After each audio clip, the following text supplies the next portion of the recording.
क्या आप लोग जानते हो मैं कोई भी पोस्ट हिंदी में क्यों करती हूँ?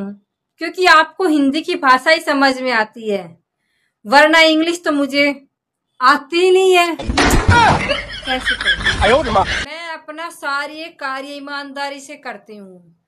अब कल ही देख लियो, मुझे 4,000 रुपये की आवश्यकता थी। मैंने मेरे हस्बैंड से मांगे, कह रहा है कि मैं नहीं दूंगा, तुम वापस नहीं दोगी। मैंने कह दिया जैसे ही आपकी तनख्वाह आएगी मैं आपके हाथ में रख दूंगी 4,000। भैया भड़क गए।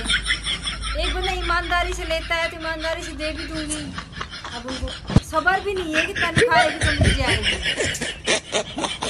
एक भाई साहब कह रहे, सुबह सुबह उठा, किचन में गया घरवाली के लिए चाय बनाने के लिए, फिर याद आया वो तो है ही नहीं, मायके गई हुई है। अब भाई साहब को ये समझ में नहीं आ रहा कि ये प्यार है या पत्नी का खौफ।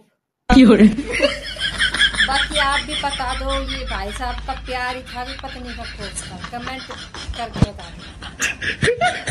जब हमारा मन करता है ना कि पति को ये बात बतानी है, तो चाहे पति नींद में हो चाहे ऑफिस में हो कहीं भी हो, हम ये बात बता के रहते हैं।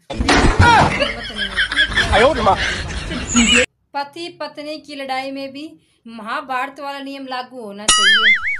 सूर्य ढलने के बाद लड़ाई बंद।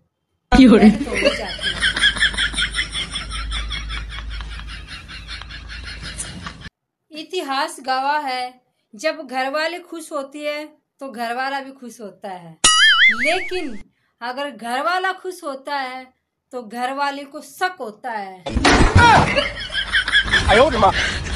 मेरी भी एक बात कान खोल कर सुन लो, जितना तुम व्हाट्सएप फेसबुक यूट्यूब पर समय बर्बाद करोगे उतना ही मैं फ्लिपकार्ट अमेजन और मीशो पे करूंगी। अब मर्जी। मुझे तो एक बात समझ में नहीं आई, जब अनारकली नाम हो सकता है तो सेब कली, पपीता कली, केला कली नाम क्यों नहीं हो सकता भाई? मैं तो 15-20 साधु हिमालय पर्वत पर जा रहे समाधि लेने के लिए। एक रिपोर्टर ने पूछ लिया, बाबा आप वहां क्यों जा रहे हो, क्या तकलीफ है आपको? बोला क्या करे, व्हाट्सएप आ गया और अब बड़े बड़े ज्ञानी पैदा हो गए हैं तो हमारी संसार में आवश्यकता नहीं है, जाने दो हमें समाधि लेने के लिए। तो भैया थोड़ा शर्म कर लो तुम लोग। जब तक जिंदगी है पेट भरकर खा लो सब कुछ, बाद में तो 52 पकवानों को भी तस्वीर में भोग लगेंगे।